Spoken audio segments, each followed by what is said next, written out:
샬롬, 이동춘 목사입니다. 오늘도 여러분의 삶이 주님의 평안으로 가득하시길 기원하며 하나님의 말씀을 나누겠습니다. 오늘 주시는 말씀은 아모스 4장 1절에서 3절 말씀입니다. 사마리아의 산에 있는 바산의 암소들아, 이 말을 들어라.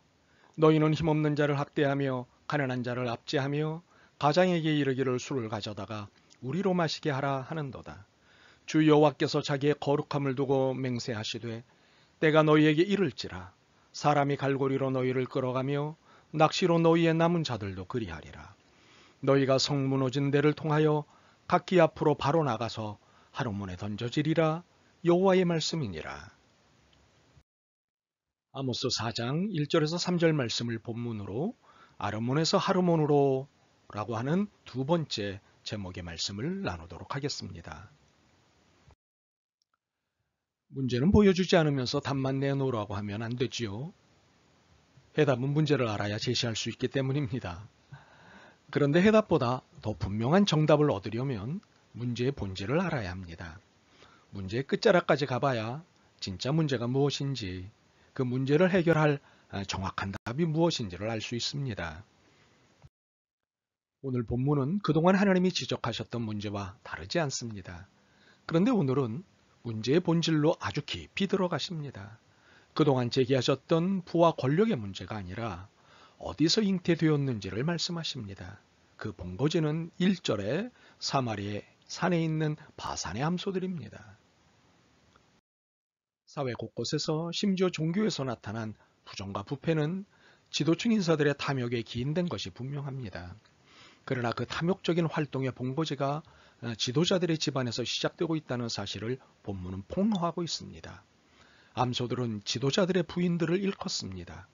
남편을 부추겨 부와 권력을 쌓고 그것을 즐기는 부인들을 본문은 고발하고 있습니다. 사실 이들은 이미 충분히 부하고 충분한 힘이 있습니다. 비유로 사용한 바산은 비옥한 땅, 그래서 풍성한 수확물이 있는 땅입니다. 바산의 암소들인 지도자들의 부인들은 이미 풍성함을 누리고 있습니다. 그럼에도 불구하고 비정상적인 방법을 통해 더 많이 소유하고 누리고 싶어하는 이들을 하나님은 문제의 본질로 지적하시는 것입니다. 이들의 부귀는 힘없는 자를 학대하고 가난한 자를 압제하는 것을 통해 얻고 누리는 것들이었습니다.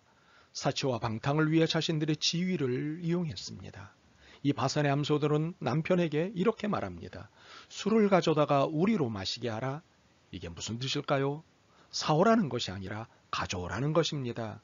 자기 집 창고에서 가져오라는 것이 아니라 힘없는 자와 가난한 자에게서 가져오라는 것입니다. 한마디로 뺏어서 오라는 것입니다.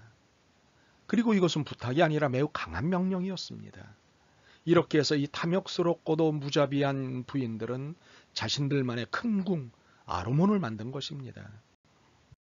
그러니 이것은 정의가 아닙니다. 이것은 공법을 어긴 것이니 하나님께 대한 반역입니다. 그러므로 하나님은 자신의 거룩함을 두고 이 여인들을 향한 심판을 맹세하신 것이지요. 우리는 이 여인들을 향한 심판을 맹세하시는 하나님이 매우 특별한 표현을 쓰셨다는 사실에 주목해야 합니다. 그것은 자신의 거룩함을 두고 맹세하셨다는 것입니다. 왜냐하면 여호와의 거룩함을 두고 맹세한 경우는 아모스 본문 외에 시편 89편에서만 나타나기 때문입니다. 그렇다면 우리는 이 맹세의 강도를 예측할 수 있습니다. 즉 거룩함을 두고 한 맹세는 결코 파괴될 수 없는 불변의 맹세이기 때문입니다. 결코 악화될 수도 파괴될 수도 연기될 수도 없는 맹세, 하나님조차도 건드리실 수 없는 맹세라는 것입니다. 우리는 하나님의 심판 맹세가 번복되는 경우를 간간히 보기 때문에 언제부턴가 하나님의 심판에 대해 무뎌져 있습니다. 심판을 생각하더라도 아주 먼 미래에 일어날 일로 생각하고 맙니다. 그러나 심판은 반드시 이루어질 뿐만 아니라 예측할 수 없는 시간에 곧 이루어집니다. 혹시 주님이 다음에 경고를 하신 것을 기억하시나요? 이런 일이 추운 겨울에 일어나지 않길 위해 기도하라. 그러므로 하나님의 심판의 메시지를 경히 여기지 마십시오. 두려워하고 긴장하십시오.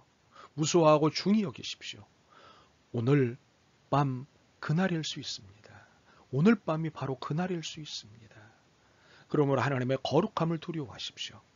그래서 우리는 하나님의 심판이 어떤 모습인지를 봐야 하겠습니다.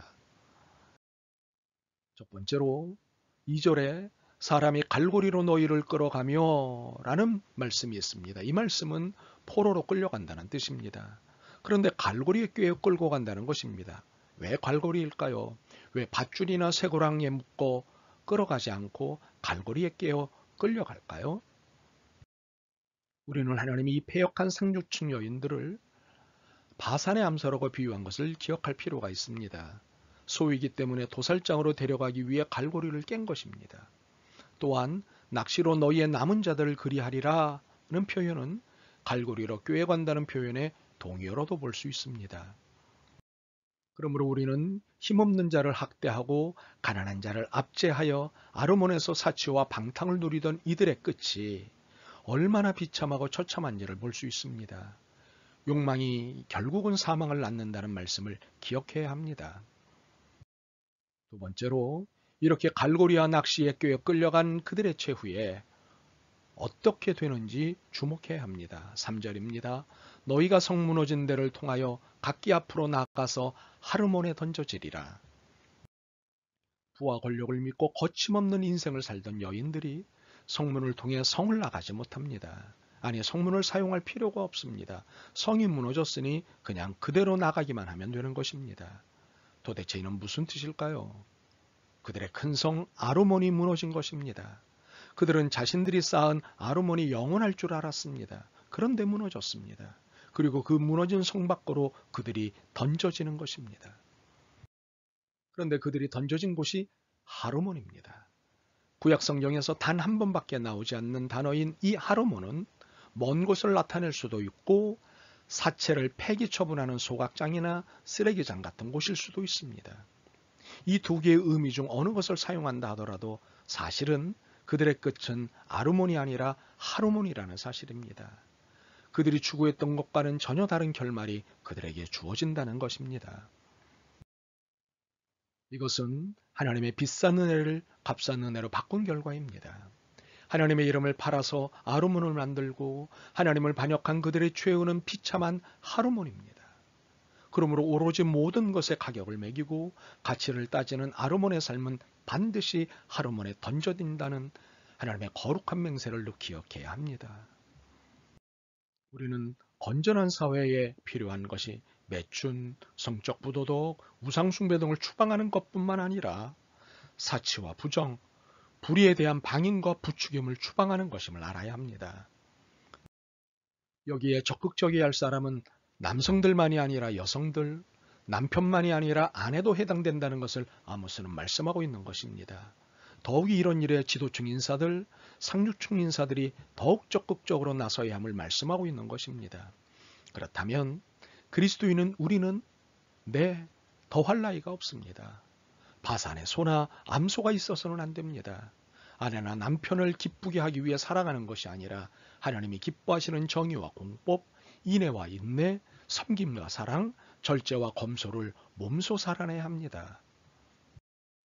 힘없는 자를 학대하고 가난한 자를 압대하는 사회구조를 아내와 남편이 함께 힘을 모아 몰아내야 합니다. 그러므로 자녀들에게 아르몬을 교육시키지 마십시오. 반드시 하르몬을 주지시켜야 합니다. 하나님의 거룩한 맹세와 정의를 가르쳐야 합니다. 참으로 그래야 합니다. 제발. 아멘. 주님, 가정의 신앙 회복이 너무도 절실한 시절임을 깨닫습니다. 빼앗음과 짓밟음이 은밀하게 자행되는 교회 밖과 교회 안에 악이 있음을 아시는 주님, 하나님의 하르몬이 두렵사오니 이런 악을 제거할 수 있는 용기와 믿음을 주옵소서. 가족들의 신앙이 거룩을 향해 성장할 수 있게 도와주옵소서. 예수 그리스도의 이름으로 기도드립니다. 아멘. 오늘도 여러분의 믿음과 삶을 응원합니다. 사랑합니다.